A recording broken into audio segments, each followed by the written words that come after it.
BBC Tees. 8 minutes away from 9 now, and fears are growing Darlington could lose its A&E services. Two meetings were called on Saturday, one by MP Jenny Chapman, the other by the Better Health programme, to get people's thoughts on this.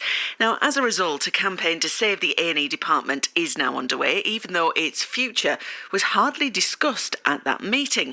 And Durham and Darlington NHS Trust hasn't confirmed or denied the possibility of its closure. The town's MP Jenny Chapman spoke to BBC Tees after that meeting. This is what she had to say. Well, I think it's a masterclass in how not to do public consultation. Having said that, though, we've got, a lot of people here, which is good. And I think feelings are very, very clear that while some of the changes they're suggesting about greater collaboration in primary care, so between GP practices, are great. I really can support those things. We come back to the point where what does this mean for our hospital? In a moment, we'll speak to Dr. Andrea Jones, who's clinical lead and chair of Darlington CCG. First in the studio this morning, we've got Joe Land, who set up a Facebook page to save Darlington's Memorial Hospital, and is here to tell us a bit about it. I guess there's a wider context for this. This has happened over a number of years for you, Joe, is it, you and your team? It has, yeah. We set up 999 Call for the NHS 3 years ago, and we organised the march from Jarrow to London in 2014.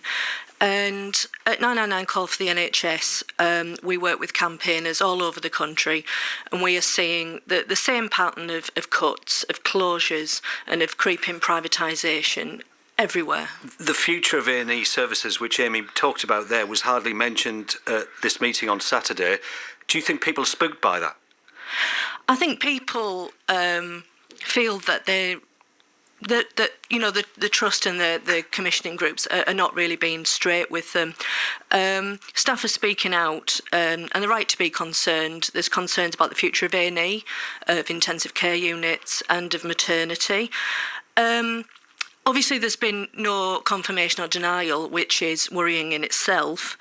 But in life, if you want to know what's going to be delivered, it always helps if you can look at the order form. And by piecing together different documents that are out there in the public domain, right, we can conclusively show what has been ordered. And we feel that this consultation is very disingenuous. So if I say to you, how likely is it A&E will go? You think, 100% or? I think that A&E could be removed entirely, or it could be downgraded. Could? I think it's very likely to be at the minimum downgraded. Okay. Our area is part of something called the North East Emergency Vanguard Scheme, which is part of something called the 5-year forward view, which is the plan for the future of the NHS. Now, this Emergency Vanguard Scheme is implementing the recommendations of an urgent and emergency care review, which recommends that full A&E departments are reduced in number from about 170 to 40 to 70 full A&Es, and the rest will be downgraded, right, or even turned into, minor injury units. And you believe Darlington is in that equation?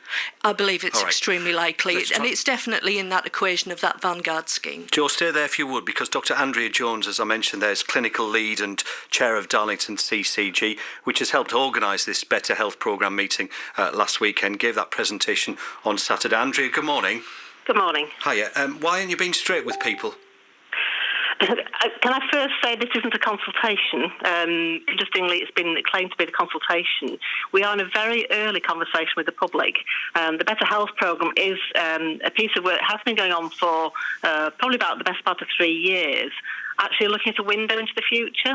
And interestingly, that window into the future predicts that actually, unless we actually do things better and smarter, the standards that we provide and the outcomes, which I know is all dear to our hearts, could be at risk if we don't actually manage our services better. Yeah, we get that, but people want to know whether they're going to have an A&E. You can be straight with them, can't you? Well, what we want to make sure, and I can hand on heart say, that we are going to put most of the service in Darlington. We do know that some elements of care, some of the specialised, high-intensity, life-threatening conditions are best managed in acute specialist sites. And we've seen that from some of the stroke care, the National Trauma Centres, when they were reconfigured, instead of Darlington accidents coming from the A1 to Darlington, they go straight past Darlington's front door to South East Hospital. And actually, the deaths and mortality has actually reduced by 20% almost overnight for doing so. Right. Will Darlington, Dr. Jones, have an A&E in the future? A&E is a very emotive subject. And I'm asking you a direct question. Is it a yes or a no? Yeah. I don't know at the moment. Right. Part of this conversation with the public is understanding what it is we're trying to do and actually what the public wants out of their future services. This is an engagement process, not a consultation. And interestingly, we're often criticised in the NHS for not actually engaging the public early enough in the conversation. As I said at that event on Saturday, as I say, we weren't aware of this public campaign that was going to be started the week before. This is part of a process. Numerous occasions through this next year, I will be put on to ensure not only Darlington's views are heard, because it is a piece across the whole of County Durham and Tees Valley, will have their chance to have a say and input. There is no point of creating services that do not match what the public need and want. But we have to be pragmatic. We have a workforce issue across the piece in hospitals and in primary care. Okay. How are we going to actually both use that expertise to maximise the benefits to the public? But also the other important element, and I do think it's important to say, there's an increasing recognition nationally, as you've heard from the media, that general practice has been underfunded. All right, we're going to have to... Thank you so much, Dr. Jones. I know there's plenty more in this. Joe, I need to quickly come back to you. What do you make of, very briefly, what Dr. Jones was saying there? No one is saying that the NHS can do everything for everyone in every place, okay.